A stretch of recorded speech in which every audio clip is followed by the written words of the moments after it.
हिरण्यगर्भः समवर्तताग्रे भूतस्य जातः पतिरेक आसीत्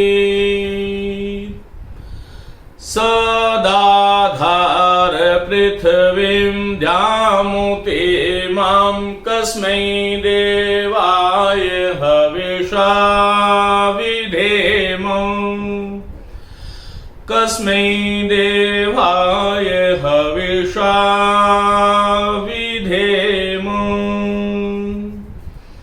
ओम शांति शांति शांति।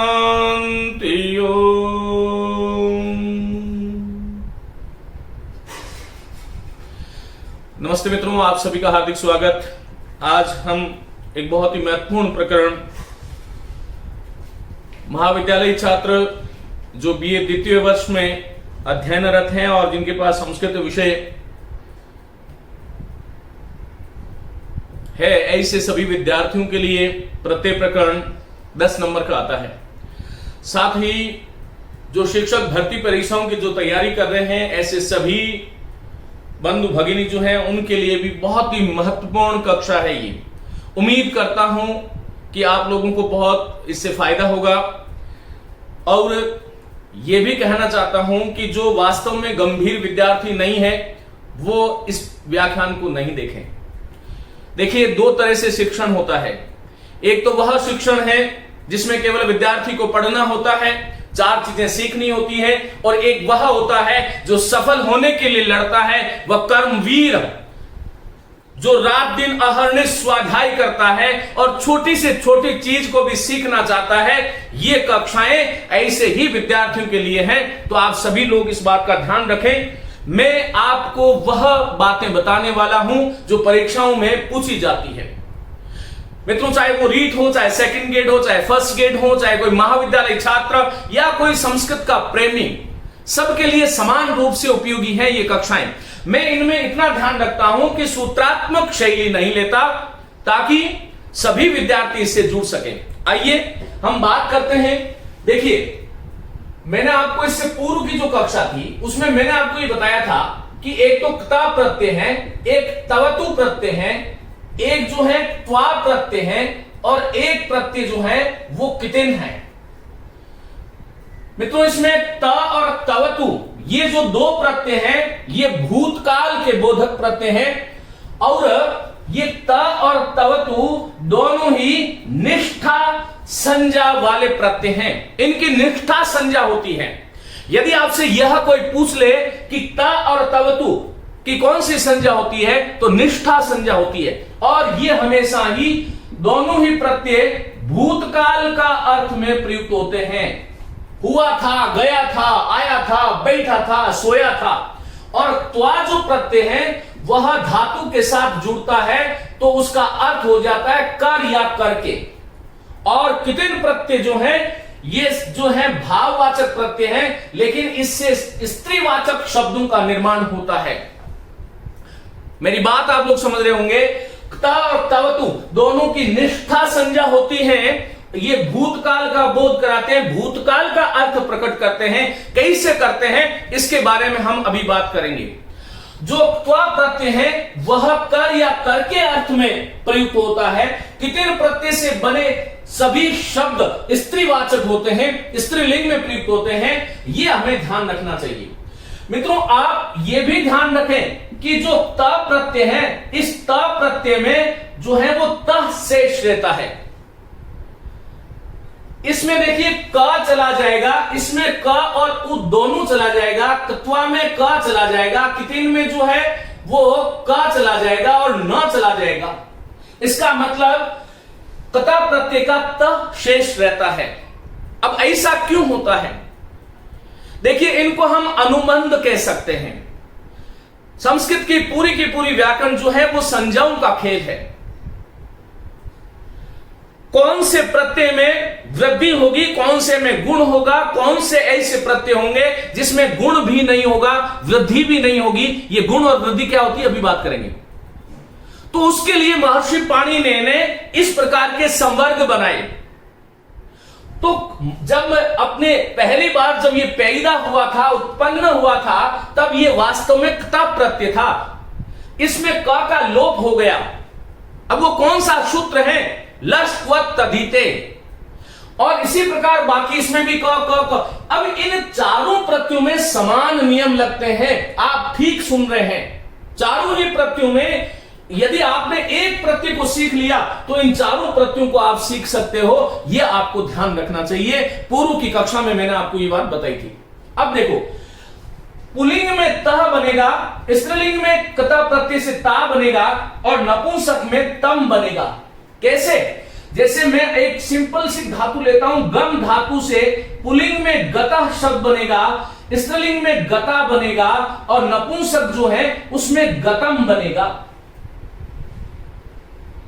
और जहां पर ये तवतु प्रत्यय जो है, इसमें यदि आप इस गम धातु में जोड़ोगे तो जो पहली पुल्लिंग में बनेगा गतवान, पुल्लिंग में बनेगा गतवान, स्त्रीलिंग में बनेगा गतवती और नपुंसक में बनेगा गतवत।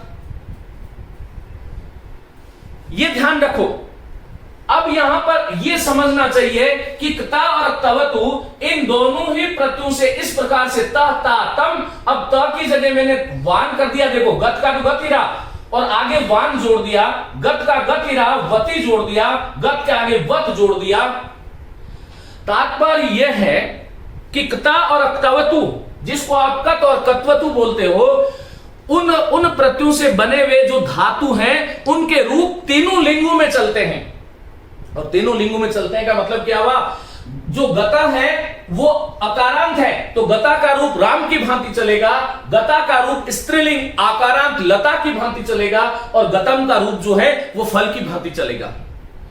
फलम फले फलानी, गतम गते गतानी, गता गतौ गताहा और गता गते गताहा। तीनों के इस प्रकार से रूप चलते, सातों विभक्तियों में चलेंगे, यह भी ध्यान रखना है। और यहां पर गतवान भवान की भांति रूप चलेंगे, गतवान गतवंतौ गतवंतः।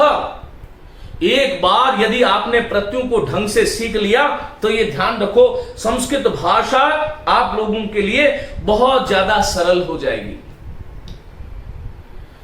तो यहां पर देखो, गतवान गतवंतौ गतवंतः, भवान भवंतौ भवंतः और गतवती के रूप नदी की भांति चलते हैं। नदी नद्यौ नद्यः, गतवती गतवत्यौ गतवत्यः। और यहां पर जगत की भांति जगत जगत जगंती, गतवत गतवती गतवंती। ये भूमिका है, इसको आपको समझना है। तो ये ध्यान रखो कि कता और तवतु प्रत्यय में ता, कता का ता शेष रहता है और तवतु का तवत शेष रहता है। और फिर इनके रूप तीनों लिंगों में इस प्रकार से बनते हैं, सातों विभक्तियों में रूप चलते हैं। अब आपको एक बात यह ध्यान रखनी है कि जो कता प्रत्यय है उसका प्रयोग केवल कर्मवाच्य और भाववाच्य में होता है। यह विशेष बात है, इसको आप ध्यान रखें। विद्यार्थियों, जो कता प्रत्यय है उसका प्रयोग हम जानते हैं वाच्य त्रिविधम भवति।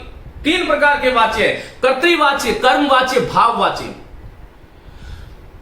कता प्रत्यय का रूप जो है वो सदैव कर्मवाच्य और भाववाच्य, कता प्रत्यय का प्रयोग कर्मवाच्य और भाववाच्य में होता है, लेकिन कत्वतु प्रत्यय का प्रयोग कर्तृवाच्य में होता है। यद्यपि थोड़ा और आगे यदि हम बढ़े तो कता प्रत्यय में भी कुछ धातुएं ऐसी हैं जिनके साथ कर्तृवाच्य हो सकता है। गत्यार्थक इत्यादि जो धातुएं हैं, कुछ अकर्मक धातुएं भी हैं जिनके साथ यह कता प्रत्यय कर्तृवाच्य में भी आता है। लेकिन आपको कोई यदि ये पूछे कि कता प्रत्यय का प्रयोग किस में होता है, तो कर्मवाच्य में, भाववाच्य में। और कर्मवाच्य और भाववाच्य में सदैव जो क्रिया होती, जो कर्ता होता है वो तृतीया विभक्ति का होता है। जैसे मैं कहूंगा रामेण पुस्तकम पठितम, तो यहां पर जो मैंने ये कहा कि रामेण पुस्तकम पठितम, कभी वाच्य के ऊपर बात करेंगे तब इसके बारे में थोड़ा विस्तार से बताऊंगा। तो रामेण में तृतीया विभक्ति है, ये करता है। पुस्तकम में प्रथमा विभक्ति है क्योंकि ये कर्म है। और पठ धातु के साथ में जब कता प्रत्यय जुड़ता है तब रूप बनता है पठितः, पठिता, पठितम। और पुस्तकम जो लिंग, जो कर्म था, वह नपुंसक का था, इसलिए गतम की तरह पठितम का प्रयोग हुआ। तो ये जो है, इसी प्रकार केवल यदि रामायण पठितम आता तो भाववाच्य हो जाता।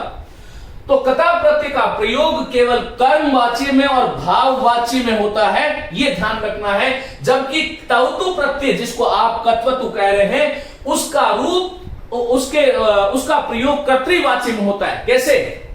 मैं कह सकता हूं रामः पाठम पठितवान, रामः पाठम पठितवान। ये पठितवान जो रूप है, इसमें तवतु प्रत्यय है, ये ध्यान रखिएगा। रामः पाठम पठितवान, इसमें जो है तवतु प्रत्यय है, ये ध्यान रखिएगा। तो ये वाच्य कौन सा है? रामः पाठम पठितवान, ये कौन सा वाच्य है? ये कर्तृवाच्य है। और रामायण पुस्तकम पठितम कौन सा वाच्य है? कि कर्म वाच्य है। और इसलिए मैंने कहा कि कथा प्रत्यय का प्रयोग कर्मवाच्य में और भाववाच्य में होता है, जबकि तवतु प्रत्यय का जो प्रयोग है वह कर्तृवाच्य में होता है। इस प्रकार से आपको ध्यान रखना है।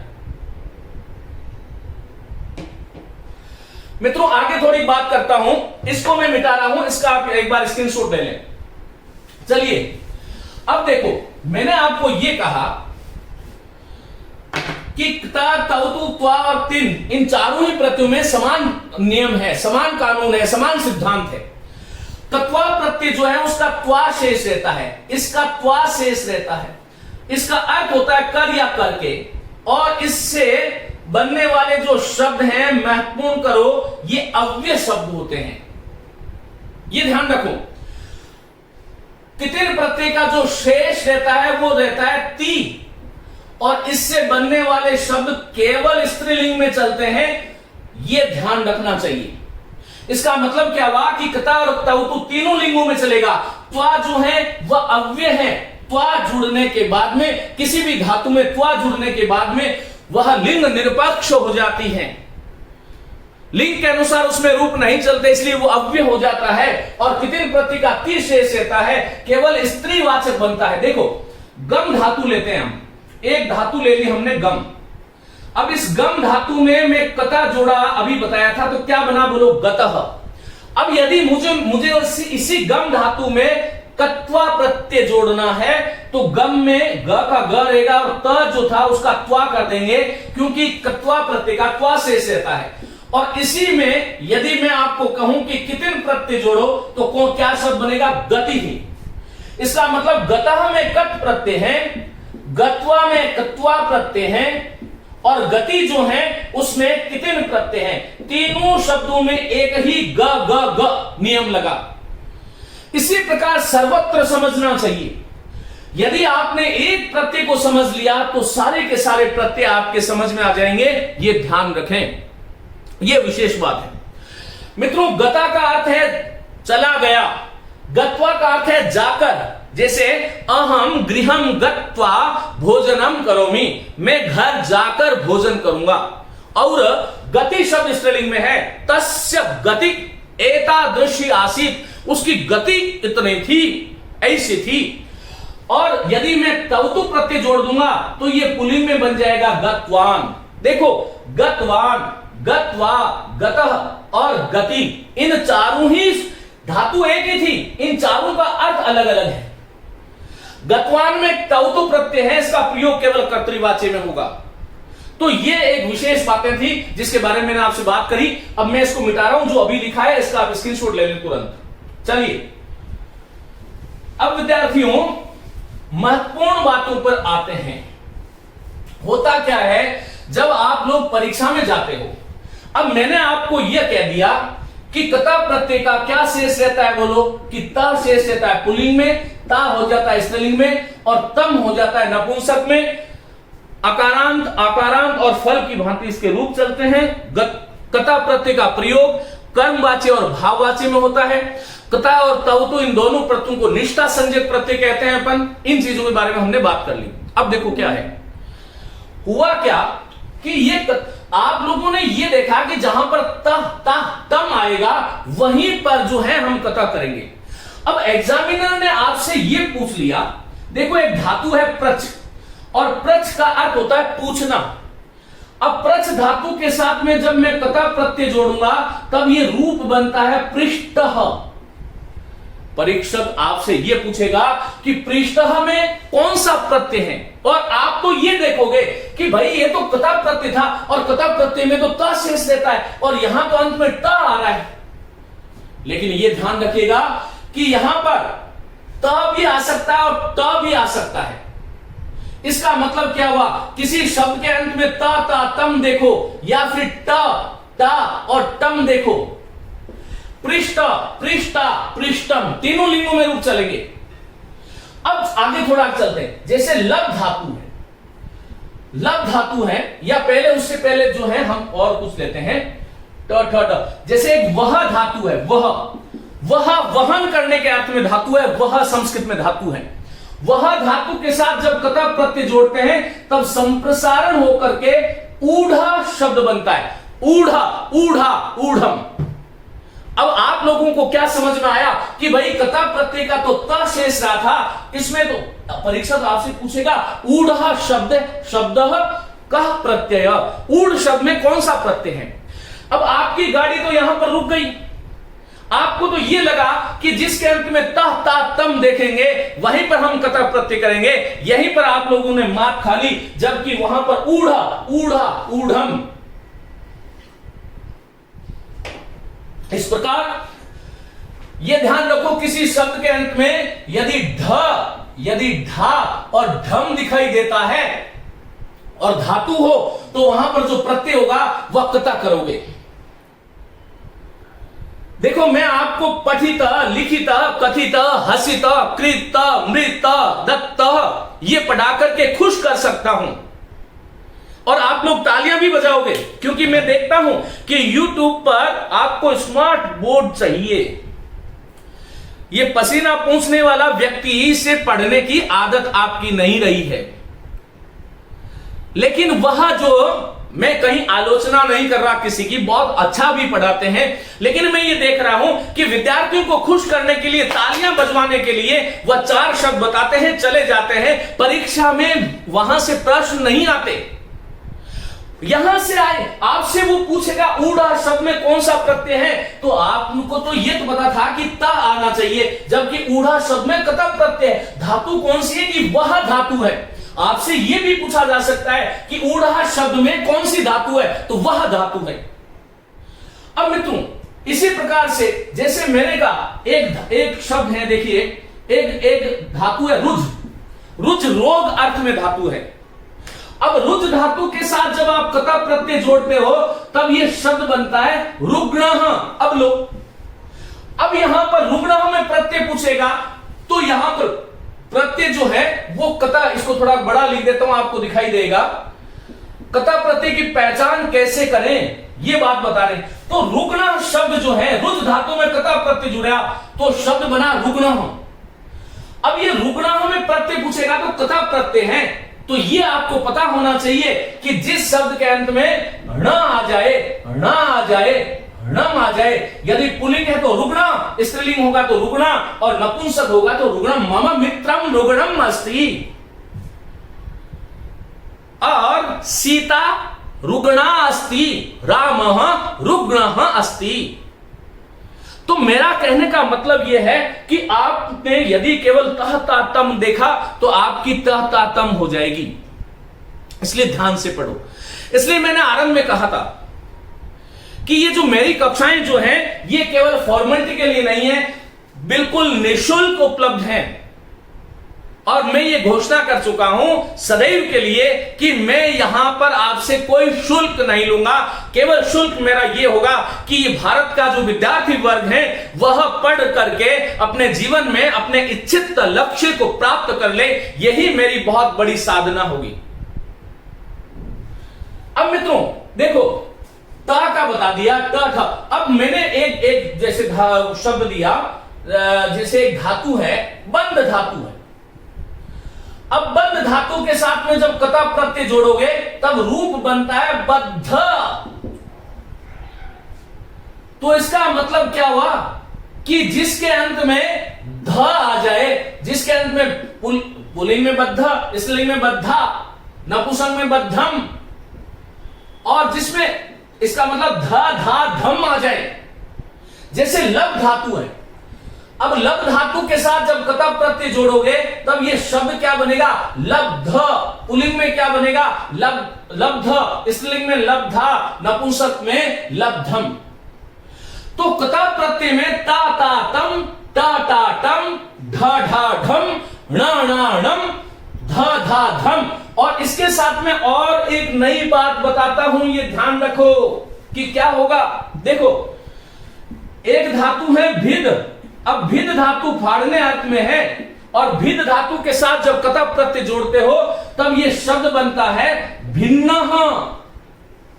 इसका मतलब क्या हुआ कि जिस शब्द के अंत में न, ना और नम, पुल्लिंग होगा तो भिन्न, स्त्रीलिंग होगा तो भिन्ना, नपुंसक होगा तो भिन्नम, तो ना ना नम जहां भी दिखाई दे वहां पर क्या होगा, बोलो, कता प्रत्यय होगा। ये बातें यदि आपने सीख ली तो आनंद आ जाएगा। चलो मित्रों, इससे भी आगे चलते हैं।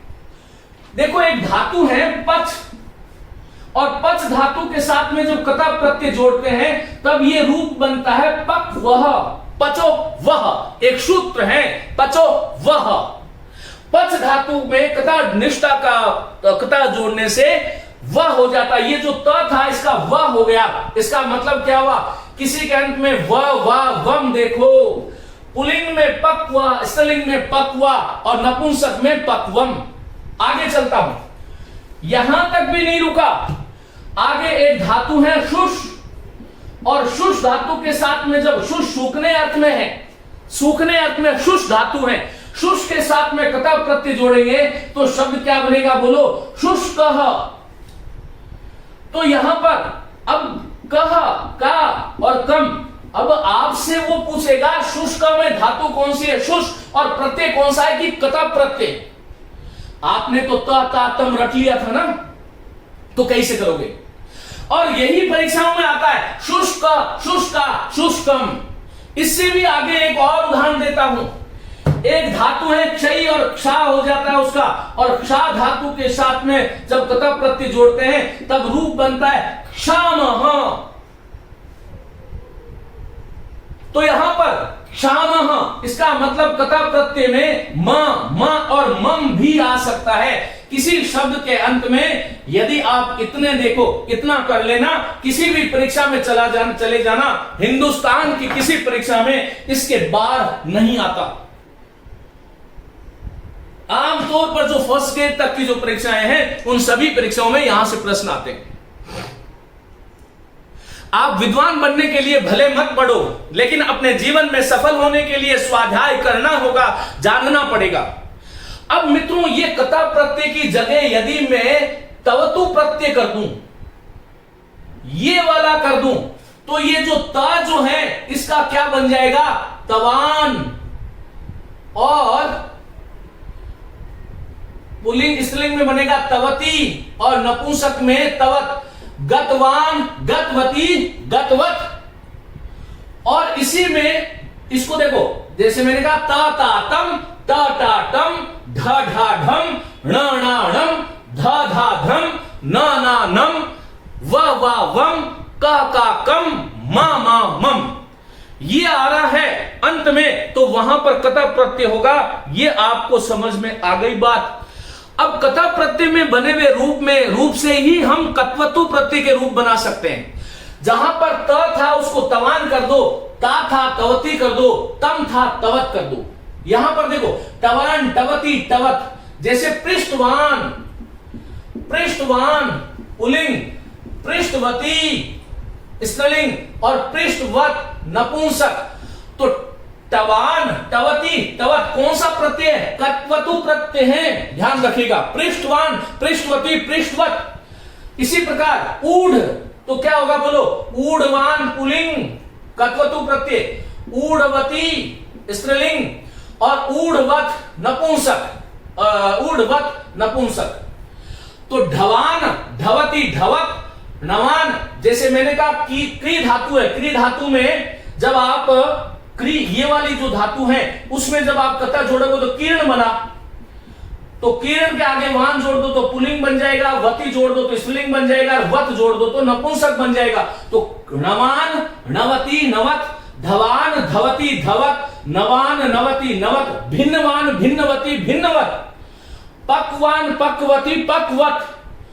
तो वान वती वत, और यहां पर देखो शुष्कवान शुष्कवती, शुष्कवान शुष्कवती शुष्कवत, और क्षाम है तो क्षामवान क्षामवती क्षामवत।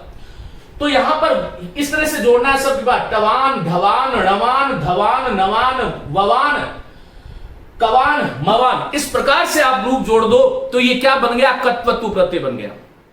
और इसी में बड़ी आनंद की बात बताता हूं कि जहां पर देखो, ये देखो ऊपर हमने क्या लिखा था, वापस लिखता हूं, त ता और तम, इसको हटा दो और त्वा प्रत्यय में क्या शेष रहता है बोलो, त्वा प्रत्यय में ये कत्वा प्रत्यय जिसको आप कत्वा बोल रहे हो उसमें कर या करके त्वा रहता है। तो इसको क्या कर दो, त्वा, एक ही रूप चलेंगे, इसको क्या कर दो बोलो, त्वा। तो पृच्छ धातु में जब कत्वा प्रत्यय जोड़ोगे, पृच्छ धातु के प्रच्छ धातु है, प्रच्छ धातु के साथ जब कत्वा प्रत्यय जोड़ोगे तब ये शब्द क्या बनेगा, पृष्ठवा। तो ये त्वा, न्वा, ध्वा, ध्वा, न्वा और पक्वा वो थोड़ा अलग बनेगा, और क्वा और म्वा। तो इस प्रकार से त्वा प्रत्यय के रूप बन जाएंगे। यहां पर जो है कुछ अलग बन सकते हैं, क्षयी धातु है तो क्षयित्वा इस प्रकार से रूप बनते हैं, लेकिन आम तौर पर कुछ अपवाद को छोड़ दें तो इन चारों ही, और जहां पर कितिन प्रत्यय जोड़ोगे वहां पर क्या कर दोगे, ती, ती, धी, णी, धी, नी, वी, शुष्की इस प्रकार से, और मी। तो ये हमें ध्यान रखना पड़ेगा कि आपको इन चारों ही जो प्रत्यय है उनमें एक समान रूप लगेंगे। आइए कुछ विशेष बातें करते हैं कतः प्रत्यय की आज की। मित्रों, आमतौर पर क्या होता है, जब हम किसी धातु के साथ प्रत्यय जोड़ते हैं तो धातु का जो पहला वर्ण होता है या अंतिम वर्ण होता है उसका गुण आदेश हो जाता है। पहले तो गुण होता क्या है, ई का या ई का ए हो जाना, ऊ का या ऊ का, मैं एक ही लिख रहा हूं, ऊ का ओ हो जाना और री का अर हो जाना, ये गुण है। और वृद्धि क्या होती है, ई का आई हो जाना, ई या ए का, ई या ई का आई हो जाना, ए का भी आई हो जाता है, ऊ ओ का औ हो जाना, और री की जगह आर हो जाना और री की जगह आल हो जाना। तो धातु में देखो, जैसे लिख धातु में, अब लिख धातु के साथ में जब मैं तून प्रत्यय जोड़ूंगा तो ये जो ल में जो ई था उसका ए होकर के शब्द बनता है लेखी तुम। तो ये ल में जो ई था उसका गुण हुआ कि नहीं हुआ, ई का ए हो गया तो गुण हो गया। लेकिन लिख धातु के साथ में यदि मैं कता प्रत्यय जोड़ूंगा तो लेखिता नहीं बनेगा, ली का ली रहेगा, तो क्या बनेगा, लिखिता। भुज धातु थी ना, भुज धातु के साथ में कता प्रत्यय जोड़ेगा तो जुड़ेगा तो क्या बनेगा, भुक्त। इसका मतलब भ का भ में जो ऊ था उसका ऊ रहा, गुण नहीं हुआ। लेकिन भुज धातु में यदि मैंने लुट प्रत्यय जोड़ा तो शब्द बना भोजनम। इसमें क्या अंतर आया बोलो, भ में जो ऊ था उसका ओ हो गया। लेकिन ये ध्यान रखो कि ये चार प्रत्यय जिनके बारे में आज हम लोग बात कर रहे हैं, इन चारों प्रत्ययों में कभी भी धातु जो है उसमें गुण और वृद्धि नहीं होती। ये जो चार प्रत्यय मैंने आपको बताए, कता, क्तवतु और कितिन और क्वा, इन चारों प्रत्ययों में क्या नहीं होता, गुण या वृद्धि नहीं होती। जैसे धातु है क्री, अब क्री धातु में जब तुमुन जोड़ते हो तब रूप क्या बनेगा, कर्तुम। ये कर्तुम कैसे बना, कभी सोचा आपने? ये क में जो री था उसका आर हो गया, लेकिन क्री धातु के साथ में आप कता प्रत्यय जोड़ते हो तो क्या बनेगा बोलो, कृत। क्या हुआ इसमें, क में जो री था उसका री रहा, गुण वही है। और यदि आपने इसमें त्वा जोड़ दिया तो कृत्वा, और कितिन जोड़ दिया तो कृति ही, और तवतु जोड़ दिया तो कृतवान, कृतवती और कृतवत। इन चारों प्रत्ययों में देखो, कता में, कत्वा में, कितिन में और तवतु, इन चारों प्रत्ययों में क्री का क्री रहा, लेकिन कर्तुम और क्री धातु के साथ जब आप लुट जोड़ोगे, लुट प्रत्यय जोड़ोगे, तब रूप क्या बनता है बोलो? कर्णम। तो यहां पर क्री जो था उसका कर बन गया, अर्थात री का अर हो गया, गुण हो गया। लेकिन ये जो चार प्रत्यय हैं इनमें गुण और वृद्धि नहीं होती। क्या होता है फिर? कुछ तो होगा, तो संप्रसारण होगा। ये ध्यान रखिएगा। संप्रसारण क्या होता है ये समझो।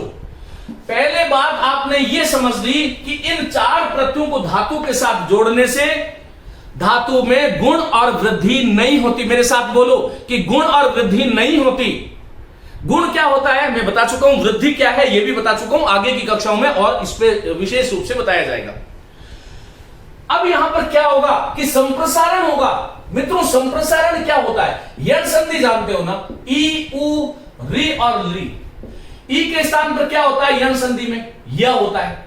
उ के स्थान पर क्या होता है? व। री के स्थान पर क्या होता है? र। और ली के स्थान पर क्या होता है? ल। इसको क्या बोलते हैं अपन? यण संधि बोलते हैं। यही होता है ना। यण संधि में ऐसा होता है, यण संधि का उल्टा कर दोगे, जिसमें य है उसका ई कर दो, व का उ कर दो, र का री कर दो, ल का ली। ये वाला उदाहरण तो मिलेगा नहीं। तो इसका नाम क्या हो जाएगा? इसी को हम बोलते हैं संप्रसारण होना। फिर बता देता हूं, ई का य होना तो यण संधि है, लेकिन य का ई हो जाना क्या हो जाएगा? संप्रसारण हो जाएगा। और ये चारों प्रत्यय जब जुड़ते हैं तो धातु में जो पहला स्वर है उसका संप्रसारण हो जाता है। यदि पहला स्वर देखो, जैसे मैंने एक धातु ली यज, यज धातु यजन करने के अर्थ में आती है, मोस्ट है, हमेशा पूछते हैं। यज धातु में जब मैं कता जोड़ूंगा तो ये जो य था ना इसका तो ई बन गया, और ज का वो तो स्टू और स्टू संधि होती है इसमें, और ये शब्द जो है क्या बना? इष्ट। अब इसमें दूरबीन लगा के आपको यह देखना पड़ेगा कि इष्ट जो शब्द है इसमें मूल धातु क्या थी? यज। प्रत्यय कौन सा था? कता। क्यों हुआ? क्योंकि संप्रसारण हो गया। ये जो य था उसका ई हो गया। अब मैंने एक धातु है स्वप। देखो स्वप में क्या था? सप, व आया, व का क्या कर दूंगा? उ, तो ये सु, और फिर प, सुप्त। अब सुप्त में धातु पूछे तो कौन सी धातु है बोलो? स्वप। प्रत्यय पूछे तो कौन सा है?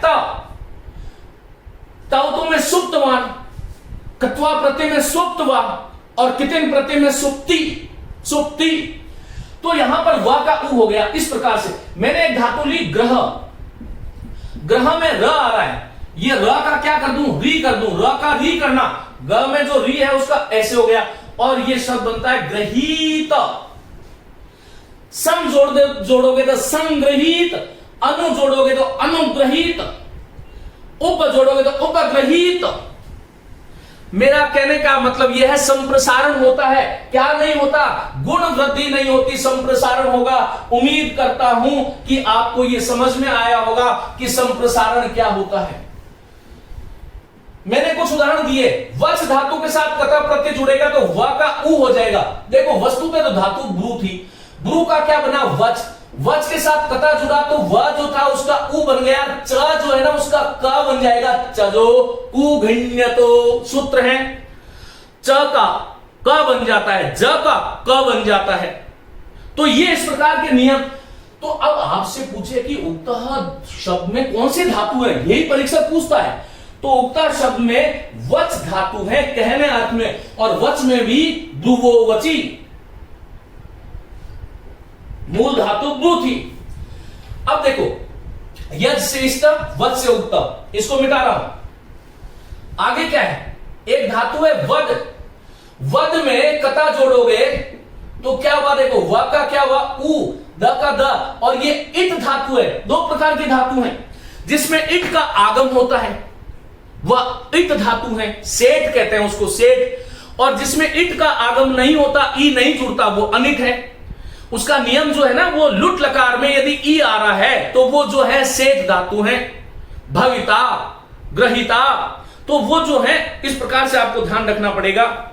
लेकिन इतना मत जाओ, आप ये सोच लो कि देखो जैसे मैंने कहा पठ धातु है, पठ धातु में कता प्रत्यय जोड़ोगे तो पठता नहीं बन करके पठिता बना। इसमें क्या हुआ? पट और कता के बीच में ई आ गया। अब आपके दो तरीके हैं, या तो सेठ और अनिट जो जो धातु हैं उनको आप रटो, लेकिन मैं एक तरीका बताता हूं कॉमन सेंस का। हमने कभी भी जिंदगी में पठता देखा नहीं, इस पठते तो फिर पठती पठता रूप हो जाएगा, तो ये प्रत्यय में पठिता जच नहीं रहा, पठता। तो कोई चीज इस संसार में जचनी भी चाहिए। हस में जोड़ोगे तो हसिता, लिख में जोड़ोगे लिखिता, ये ध्यान रखो। तो वर्ग में उदित, ग्रह से ग्रहित बता चुका हूं, वह धातु ले जाना अर्थ में ऊढ़ बता चुका हूं। वस रहने अर्थ की धातु है, देखो वस, वस के साथ में कता जोड़ोगे तो व का उ हो गया, संधि नियमों से स का श हो गया, इट का बीच में आगम हो गया, शब्द क्या बना, उषितः। ये आपको सामान्य पढ़ा देंगे, पठिता, कृता, मृता, गतः, हतः, रतः। परीक्षा में ये प्रश्न आएंगे, आपसे पूछेंगे उषिता, उषिता का अर्थ है रह, जो रहता है, रह गया। और वस धातु है इसमें, वस मूल थी, वस से उ बन गया, व का उ क्या हो गया, संप्रसारण हो गया। यण संधि का उल्टा कर दो, ई का य होगा तो यण संधि है, लेकिन य का ई हो गया तो वो संप्रसारण हो गया, तो वस का उषिता बन गया, वह का ऊढ़ बन गया। अब देखो आगे चलता हूं, स्व का सुप्तः बता चुका हूं, व का उ हो गया तो सुप्तः बन गया। और एक धातु है व्यध, व्यध देखो, व्यध, व्यध धातु है, कता जोड़ोगे तो देखो व ई जो यह था उसका ई हो गया तो वी बन गया, ध का जो है द बन गया, त का ध बन गया, शब्द बना विद्ध। सरसिज मनुविधम शैवले नापिरम्यम। अनुविद्धम, अनुपसर्ग व्यध धातु, कता प्रत्यय विद्धम। तो यहां पर ये ध्यान रखो, इस प्रकार से विद्ध बन गया। अब मित्रों ये तीन धातुएं देखो, एक तो है गा, एक है पा, एक है हा। इन धातुओं में जो आ रहा है ना, गा का जो आ है, पा का जो आ है, हा का जो आ है, इन आ को क्या हो जाएगा, ई हो जाएगा, दीर्घ ई। और ये रूप क्या बनेगा, गा से गीता, गीता, गीतम, पा से पीता, पीता, पीतम, हा से हीना, हीना, हीनम।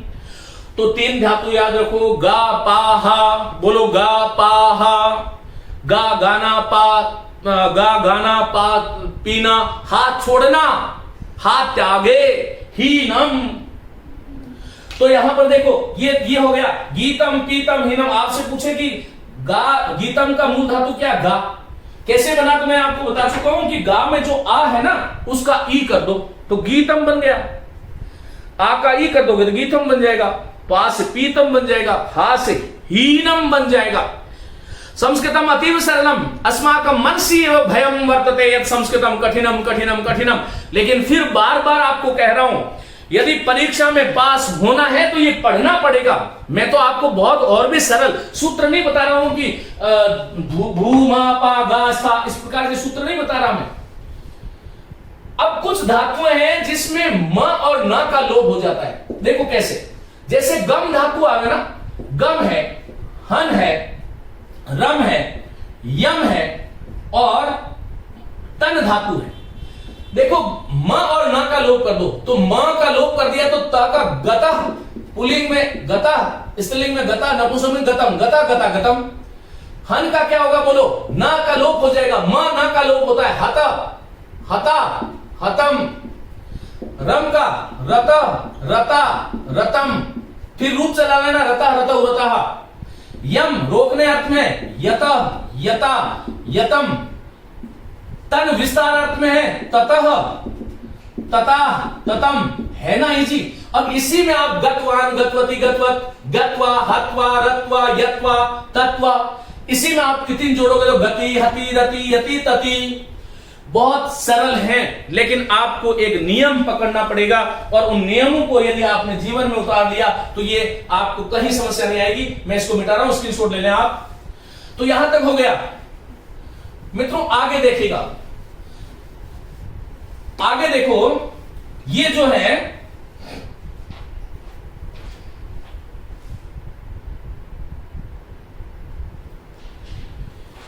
ये देखिएगा। अब यहां पर अगला नियम यह है कि उपधा के न का लोप हो जाता है। उपधा का मतलब क्या है एक सूत्र है ना, अलो अंत्यात् पूर्व उपधा।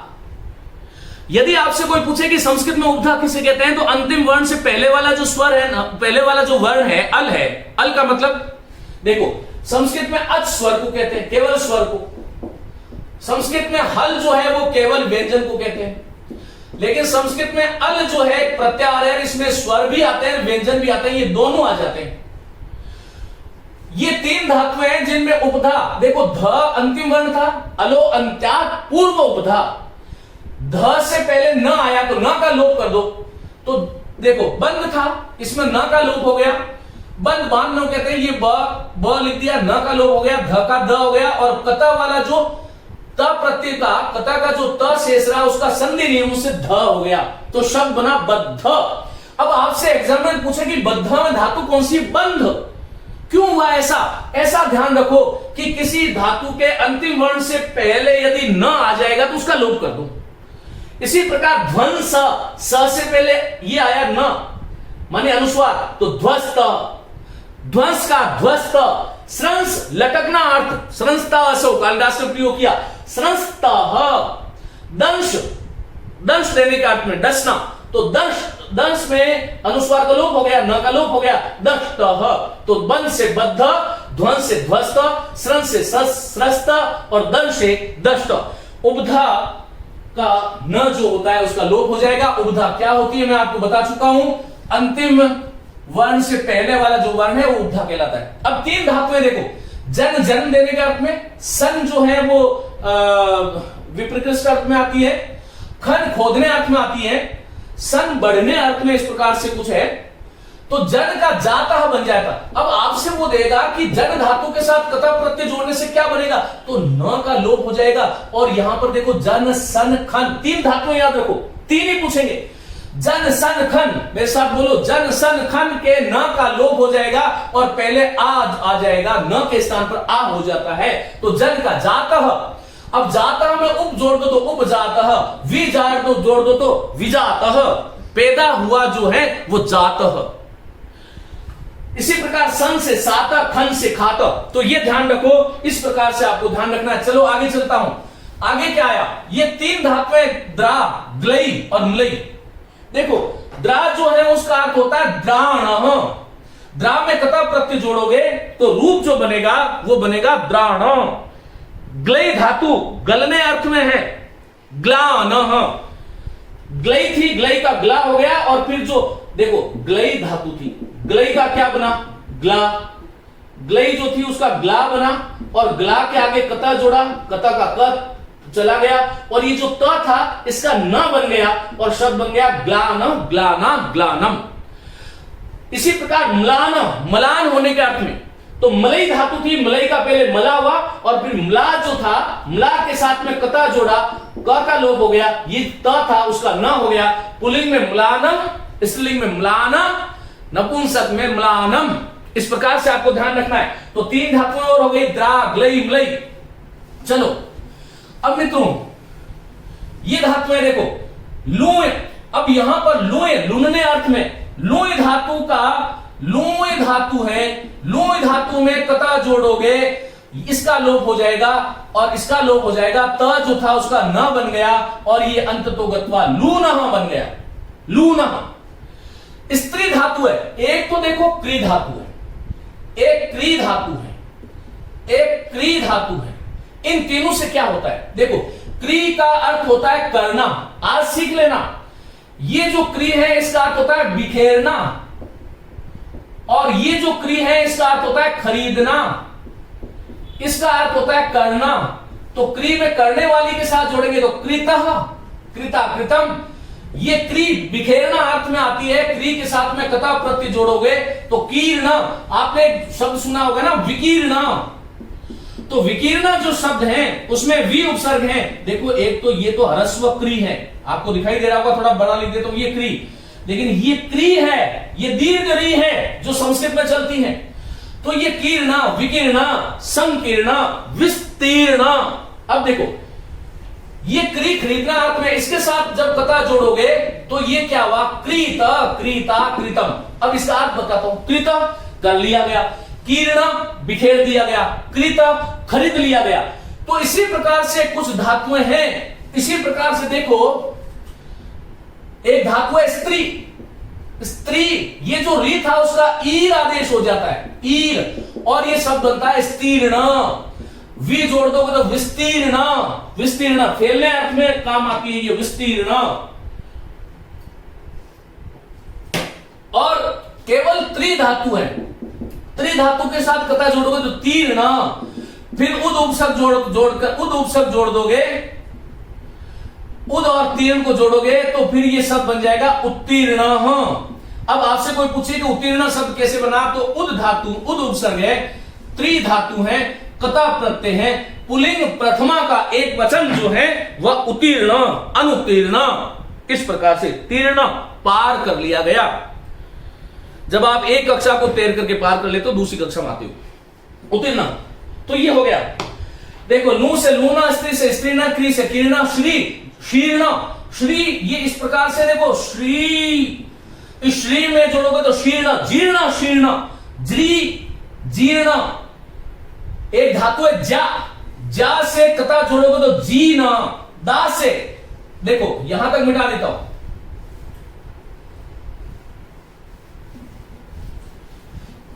मित्रों देखो दा धातु थी। अब दा धातु जो है ना, एक है ना दा, दा दो घो, घू, घू के घू संज्ञा का घो, दा, दा दद घो, घो, इस प्रकार दा का दद आदेश हो जाता है। फिर दद के साथ में कथा जोड़ोगे तो संधि होकर के रूप बनता है दत्तः, प्रदत्तः, विदत्तः, अनुदत्तः। ये धा धातु है, बहुत महत्वपूर्ण है, मौज करना। एक सूत्र है दधातेर ही, धा का ही आदेश हो जाता है और कथा का त शेष रहता है, हिता, हिता, हितम। अस धातु, अस धातु का देखो, अस्तेर भू, अस का भू हो जाता है। फिर इसमें कथा जोड़ोगे तो भूतः करना है। अब भूता की धातु पूछे तो अस भी है, भू भी है, ये ध्यान रखना है आपको। अस से भी भूतः बनता है और भू से भी भूतः बनता है। शुष्क धातु से शक का शुष्क, पच पक्व बता चुका हूं। एक बहुत महत्वपूर्ण, एक है अद धातु। अद खाने अर्थ में धातु आती है, अद का जग्द आदेश हो जाता है और अद में जब आप कथा जोड़ोगे तो रूप बनेगा जगध। अब जगध की धातु पूछे तो अध है, प्रत्यय पूछे तो कथा है, जगध, जगदा, जगदम। इसी प्रकार अब यहां पर देखो, यहां तक आ चुके हैं हम। एक शब्द है निर्वा धातु है, कथा प्रत्यय क्या बनेगा, निर्वाण। निर्वाण, निर्वाण शब्द कैसे बना, निर उपसर्ग, वा धातु, कथा प्रत्यय, निर्वाण। और मित्रों इसके आगे ये जो कुछ धातुएं हैं उनको मैं बता देता हूं, आप लोग अभ्यास भी करें। और ये मैं जाते जाते आपको कुछ उदाहरण और छोड़ते हुए जा रहा हूं। देखो भुज धातु है, भुज धातु एक तो है भक्षण अर्थ में, जब भक्षण अर्थ में होती है तब तो इसका रूप बनता है भुक्त, और एक भूनने अर्थ में है तो भूनने अर्थ में होगी तो भुग्नः रूप बनता है, तो भुक्तः, भुग्नः, सॉरी भग्न, भुग्नः, इस प्रकार से रूप बनेगा। युज धातु है, ऊपर देखो यहां पर लिखी, युज जोड़ने अर्थ में है। युज में कथा प्रत्यय जोड़ते हो तो ज का क हो जाएगा, शब्द बनेगा युक्तः। देखो ये धातु स्था, स्था धातु में कथा जोड़ते हो तो इस प्रकार स्थित, स्थिता, स्थितम। स्पृश धातु है, स्पृश धातु में कथा जोड़ोगे तो पुल्लिंग में स्पृष्ट, स्पृष्टा, स्पृष्टम। हृष धातु है, ये हृ, फिर हृष्ट, हृष्टा, हृष्टम। रुज धातु का बता चुका हूं। ची जो है उससे, ची चुनने अर्थ में, ची से बनता है चितः, चिता, चित्तम। जी, जितः, विजिता, वी जोड़ दो तो विजिता बन जाएगा। नी जो है ले जाने अर्थ में, नीतः। क्षयी का शाम में बता चुका हूं, त्रि का तीर्णा, दह जो है उसका बनता है दग्ध। और जो भ्रज धातु है, भ्रज धातु जो है उसका बनता है भ का जो री हो जाएगा और शब्द बनेगा भ्रज धातु है, भ्रज धातु है, भ का री हो जाएगा और ज का क हो जाएगा भ्रज, भिंज धातु होती है। चलिए, तो दह से दग्ध बनेगा। अब मित्रों ये रूप है, देखिए मैंने यहां पर कुछ ये धातुएं लिख रखी है और आप इन धातुओं के साथ में आपको कथा प्रत्यय जोड़ना है। फटाफट मेरे साथ करें।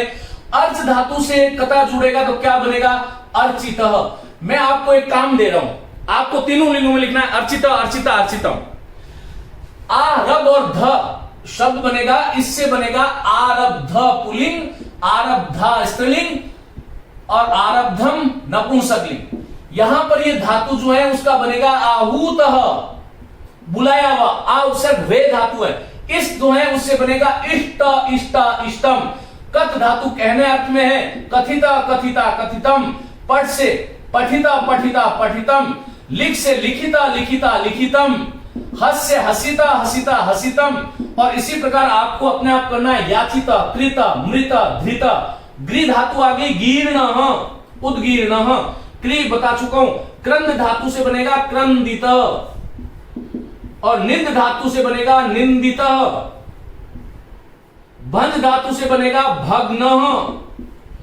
क्रुद्ध धातु है उससे बनेगा क्रुद्ध, क्रोधित नहीं बनेगा। घ्रास ग्रहण करने के अर्थ में, घ्रात सूंघने अर्थ में। चल से चलित, खादित। त्यज का बनेगा त्यक्त। पृष्ठ का बता चुका हूं पृष्ठ। पद धातु है, पद धातु का पन्न बनता है, द का न बनेगा, त का भी नहीं बनेगा, आपन्न, विपन्न, इस प्रकार से। भिन्न धातु है भिन्न, वी जोड़ोगे तो विभिन्न। छिन्न धातु के साथ कता जोड़ोगे तो बनेगा छिन्न। श्रु के साथ जोड़ोगे तो बनेगा श्रुतः। भू के साथ बता चुका हूं, हु के साथ हुतः। एक ये महत्वपूर्ण है, शम से बनेगा शांतः, शांता, शांतम। दम से बनेगा दांतः, दांता, दांतम। और क्रम धातु है, इससे बनेगा क्रांतः। एक ये प्री धातु है, बहुत ही महत्वपूर्ण धातु है मित्रों, ध्यान रखिएगा। प्री धातु है, इस प्री धातु के साथ में जब कता जोड़ते हैं तो ये शब्द बनता है पूर्णः, पूर्णा, पूर्णम। और सद धातु है, सद बैठने अर्थ में धातु है, सद के साथ में कता जोड़ते हैं तब रूप बनता है सन्न। आ जोड़ोगे तो आसन्न, वी जोड़ोगे तो विषण्ण।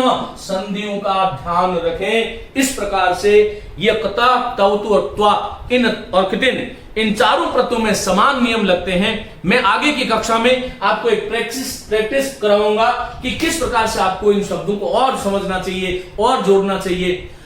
देखिए बहुत सारे नियम, बहुत सारे सिद्धांत थे। मैंने ये प्रयास किया कि कम समय में अधिक से अधिक आपको कैसे दे दूं। और आप लोग, अब आपको अभ्यास करना है। आप वीडियो को रोक करके व्याख्यान को बीच में रोकें, पोज करें और उसको इस प्रकार से आप आगे बढ़ेंगे। बार बार इसको 4 बार आप देखें, आपकी जिंदगी में कता, टौतु, त्वा और कितिन, इन चारों प्रत्ययों से संबंधित कोई समस्या नहीं आएगी। आगे की कक्षा में इन्हीं 4 प्रत्ययों से बनने वाले कुछ समान शब्दों की हम बात करेंगे। तब तक के लिए खूब पढ़ें, खूब आनंद के साथ खूब स्वाध्याय करें। नमस्ते।